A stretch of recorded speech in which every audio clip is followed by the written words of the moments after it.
Գյուրջան Կասկադ, հասանելի բնակարաններ 65 ամիս մարման ժամկետով։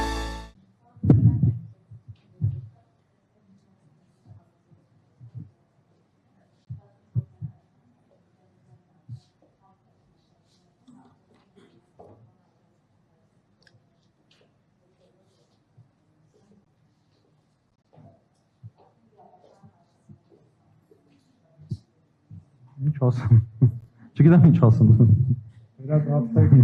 քան տարի առաջ, երբ որ սրա 0.1%-ը տեղի ունենա, կլսենք Մարտանի ինչ է։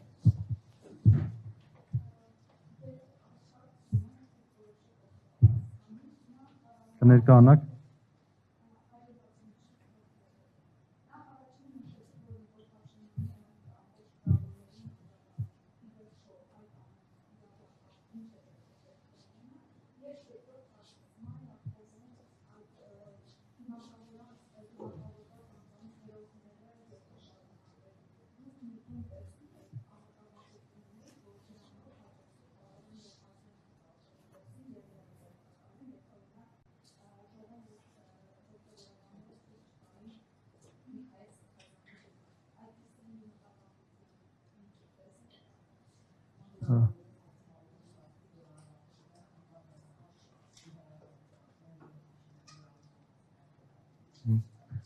Տեսեք, ակնհայտ է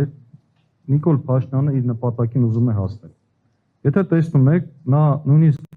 չի խորշում, սուրբ գիրքն է ուսումնասիրում, առավոտյան Սաղմոսից խոսք է բերում ու իր գրառումներն է անում նաև ոչ կոռեկտ։ Այսինքն այս ամեն ինչը խոսում է, որ նա իրոք տրամադրված է Մայր Աթոռին վնասելու։ Թե պատճառը ինչն է, կարծում եմ բոլորդ էլ գիտեք։ Այսօր Մայր Աթոռ, Հայաստանից առաքելական սուտ բեկեցին, բացի նրանից, որ մեր կրոնական պահանջմունքների կենտրոնն է, նա նաև ազգային ինստիտուտ է։ Մենք այսօր որ գրում ենք հայերեն լեզվով, դա էլի մեր եկեղեցու շնորհքն է։ Այսինքն ազգային ինստիտուտը այսօր ում է խանգարում, եկեք պարզ խոսենք հասկանանք։ Մեր թշնամի պետություններին, որտեղ այդ ինստիտուտը կոնկրետ այդ ինստիտուտն է պահում մեզ որպես հայ, պահել է եւ պահում է։ Հիմա նայեք, այդ ինստիտուտի նկատմամբ հարձակումները կարծես հաջորդեցին նույն Վեհապար Հայրապետի Շվեյցարիայում տեղի ունեցած ժողովին, որտեղ Արցախի հարցով էր խոսվում։ Հիմա ուզում ասեմ, այս դեպքում հստակ Նիկոլ Փաշինյանի նման քայլերը, որը ինքն էլ է լավ հասկանում, որ եկեղեցու նկատմամբ այս արշավները ի վերջո իր վարկանիշն են գցելու, բայց նա չի խորշում այդ բարդույթից, գնում է առաջ։ Այսինքն այս իմաստով ես վստահ եմ, որ ինքը ամեն ինչի ընդունակ է, ամեն ինչի, որպեսզի եկեղեցուն ջարդի։ Հիմա նայեք, մենք օրինակ չենք բացառում, որ հաջորդիվ էլի նմանատիպ դեպքեր են լինելու։ Էլի են փորձելու եպիսկոպոսների ձերբակալել, ընդհանուր փորձելու են կաթողիկոսի նկատմամբ ինչ-որ պրոցեսներ անել։ Ինչեր տեղի ունենալու։ Մի կողմից մարդը, որի ձեռքը հերակառավարման վահանակն է, պուլտն է, որը սեղմում այդ կոճակն է, եւ մենք ինքներս ենք տեսել այդ կոճակներին ոնց են սեղմում։ Այս մյուս կողմում հոգեվորականն եւ մեր ժողովուրդն է։ Ու գալու է մի պա, որ դառնալու էր արյան թաթերաբեմ, հենց Մայր Աթոռը, որը ամենամեծ կարծում սարսափելի բանը կլիներ, եթե դա դառնար հենց այդպես։ Գիտեք ինչ, կարող է որոշ քաղաքական ուժերի համար այդ տերմինն այդ օտարացին տրիգեր էր դա լինելու, որ այո միգուցե այդպես պետք է կայծը լինի, որ պրոցեսներ անեն եւ այլն, կարող է նման քաղաքական հաշվարկներ կամ չստացվեց, հիմա մի քիչ նաեւ այս հարցերն այլ կերպ են նայում, բայց հարգելներս ցանկացած նույնիսկ արդարացված նման քայլի դեպքում միևնույն է Մայր Աթոռում դա անելը ամենամեծ սխալ որոշումն է, որ կարող է լինել նման որոշում։ Մայր Աթոռը չի կարելի դարձնել նման թաթերաբեմ։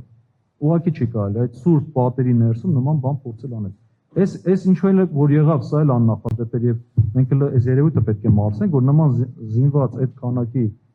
անձինք մտան Մայր Աթոռ եւ կարծես պրծեցին իրենց հենց այդ մասնակցությամբ։ Բայց այսպես ասեմ,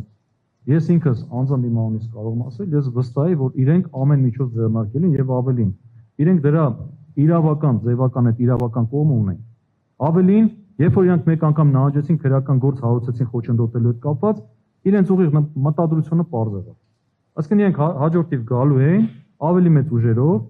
գալու են ու փորձելու են կոնկրետ գործողություններ իրականացնել։ Հիմա դրանից հետո, հիմա պատկերացնեք մենք ունենանք բռնություն ենթարկված մարդիկ, արյուն, մենք չգիտենք այդ հատվածում գիտեք ինչ կա։ Երբ որ մարդը պաշտպանում է ինչ-որ մի քաղաքական գործընթացի մեջ մտնելով եւ մարդը երբ որ պաշտպանում է եկեղեցուն, մոտիվացիան լրիվ ուրիշ է։ Ես ինքս էլ կարող է զսպված լինեմ շատ հարցերում, բայց եկեղեցու պաշտպանության հարցում ինձ զսպվածությունը կարող է կորի։ Եվ մենք չգիտենք ինչ կկատարվեր այդտեղ, եթե նման բախումներ լինեն։ Ու պատկերացեք, մենք այսօր կարող է մի հատ ուրիշ իրավիճակում արթնանանք, զոհված մարդիկ, ու հետո անունել դնեն, որ այդ ժամանակ ես ասեմ Միքայել Սրբազանի վրա են բոլորը գցելու։ Ասեն Միքայել Սրբազանը արկածախնդրության գնաց, այսքան մարդու արյուն հանեցին։ Եկեղեցու վրա են գցելու։ Այդ ժամանակ եկեղեցին թիրախ էր դառնալու։ Եվ այդ ժամանակ եթե հրամանտար կաթողիկոսին ձերբակալելու կամ մյուս սրբազաններին եւ էլ հոգեվորականների, գիտեք ինչ, այդ հասարակական պաշտպանությունը արդեն փոխվելու էր։ Բոլոր տեղերից ասելու են գնաց արկածախնդրության եկեղեցին, Միքայել Սրբազանը քննիչի որոշում կար, վախենալու բան էր, մտավ թաքնվեց եկեղեցականների ետևում, հենց այդպես է գրում էին, թաքնվեց ու արհեստականորեն սարքեցին նման արյունահեղություն։ Իսկ պետությունը պարտավոր էր քննիչի որոշումը կատարել, որովհետև այդ որոշմամբ մարդը ձերբակալված է։ Չէին խոսելու, որ այդ որոշումը ակնհայտ անհիմն էր, այդ քրական գործը ակնհայտ ուռճացված հորինված գործ էր, անտրամաբանական։ Դրա մասին չէին խոսելու։ Խոսելու էին սրա մասին։ Եվ հիմա Միքայել Սրբազանի հերատեսությունը եւ իր կամային հատկությունները հաշվի առնելով ինքը այդ որոշումը կայացրեց։ Եվ սա ուզում եմ մենք իմանանք եւ հարգենք։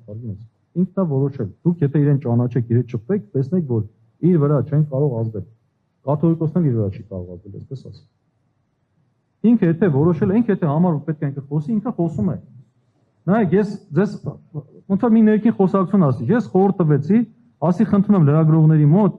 հարցեր են տալու միևնույն այս թեմայից, դիտավորալ թե հետաքրքրությունից ելնելով ասում կապ չունի, բայց Սրբազան խնդրում եմ չխոսեք,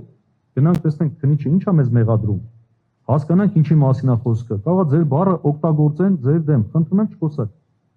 Բայց մտանք, եկանք ձեր մոտ, լրագրողներից չեմ հիշում, հարցնեց, ինքը ասեց լավ եմ արել, ասել եմ, ել եմ ասում, որը օգտագործեցին հենց Սրբազանի դեմ։ Դատարանը արդեն այդ տեսանյութը ներկայացված էր։ Ասածս ինչ է,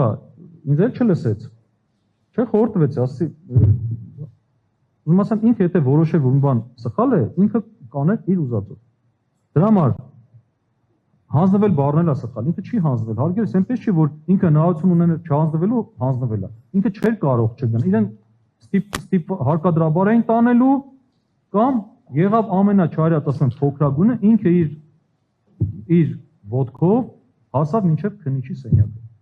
Մի հատ էլ փորձեցին քննչական կոմիտեի դիմաց, եկան ցենց երկու կողմից եթե նայեք, տեսանյութի մեջ էր, եկան մտան ձեռքերը բռնեցին երկու կողմից, կանխեցին, հեռու գնացին։